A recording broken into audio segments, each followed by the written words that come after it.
join and faction up with one of them. For us, it's really around player-created groups akin to a guild that we call agencies. And then as agencies, we can choose what other agencies we want to be friends with or not, and that's an alliance, which is a group above agency. So an agency may be 50 to 100 of us. We can form an alliance with other agencies, and that really forms the factions of the game. So they're ever changing, they're ever shifting, and that brings a lot of politics and diplomacy and sometimes backstabbing into Global Agenda.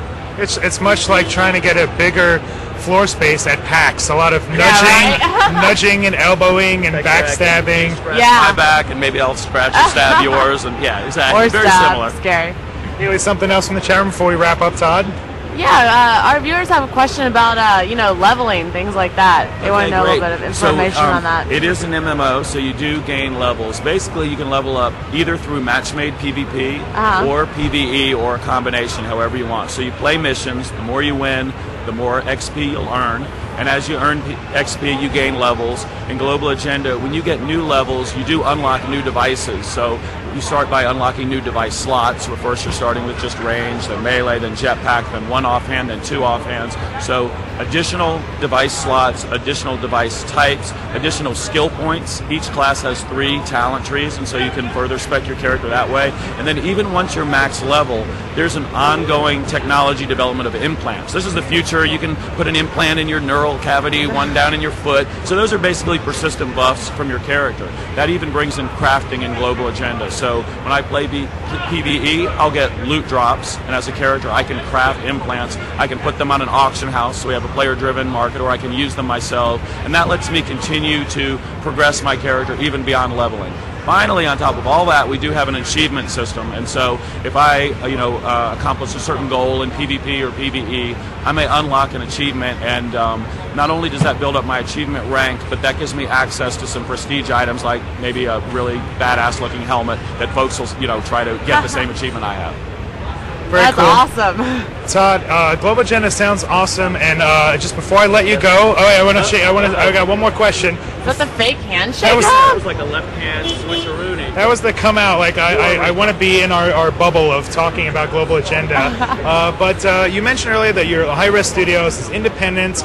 I'm very curious to see what kind of things you may have going on to sort of compete with the Bungies and the Activisions and the Infinity Wards. Do you have a mascot, a viral campaign? Like what are some of the hooks that are going to be coming up here in 2010, 2009, 2010?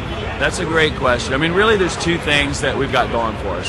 One is the fact that we focused on gameplay first. So a lot of our marketing really is about just getting people to play the game and then grabbing other friends to play the game. So here at PAX, we call our booth a grind-free zone. I mean, you can jump right in to Global Agenda and you're going to have fun the first minute in the game. It's very easy to pick up, and the fun doesn't come from leveling. That is a part of fun, but just the gameplay's fun. So we've had great success just taking this game on tour, having people play it and grab more of their friends. And so that's been our first tactic, is just get the game out there and let people play it, because it'll grab them from the first instant.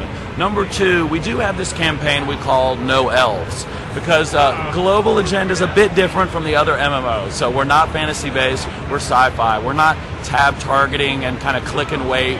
We're very rapid paced. You really are freely aiming the reticule. You're arcing your grenades. You're diving out of the way. Very fast paced. And finally, we're not massive maps that you're wandering across the desert where travel makes a big difference. We're instant, get you to the action, hop in your dropship, put your jetpack on, get right to the action. So we're different from other MMOs, and so as part of that, we have this humorous campaign called No Elves that really says, hey, in Global Agenda, you're not going to find an elf, unless maybe it's a corpse somewhere.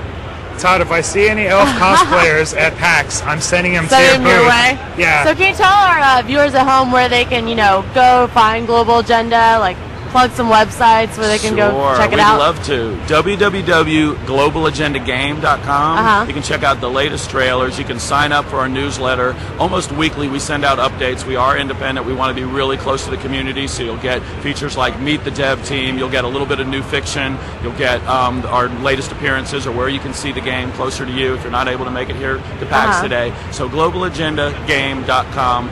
place to sign up for beta and really follow the game. We'd love to get folks giving it a look because we think it'll appeal to a lot of MMO players, shooter players, and people that just want to strap on a jetpack and have a good time. Nice.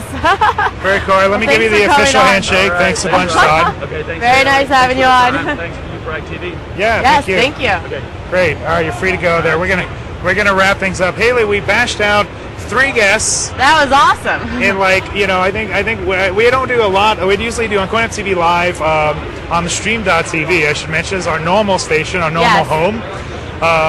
We usually have 1 guest and we chat it up. It was kind of fun. We did sort of a marathon there. What'd you think? Yeah, it was awesome. It was like, turbo, interviewing with everybody. Just, they come up. We're like, okay, bye, next guest. It was cool. I felt like we learned a lot in an hour. Yeah, it was like a crash course in UFragTV Live at an event streaming. Anything to add before we wrap things up, Haley? I think PAX has been a really good time. So I think that next year, if you guys didn't get a chance to come check it out this year, you should definitely come to the show. It's a great show. A lot of hands-on gameplay with new games that are coming out. Yeah, it's a good not the same show. lines as a Comic-Con or something. You can actually get your hands on a lot of the stuff that's going on here.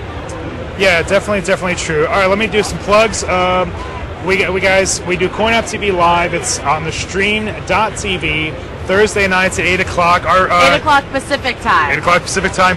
Our next guest coming, we're on a little bit of a break now, and our next guest coming up is Tony Jannings, the lead for a show called The Legend of Neil. It's a big popular web TV show.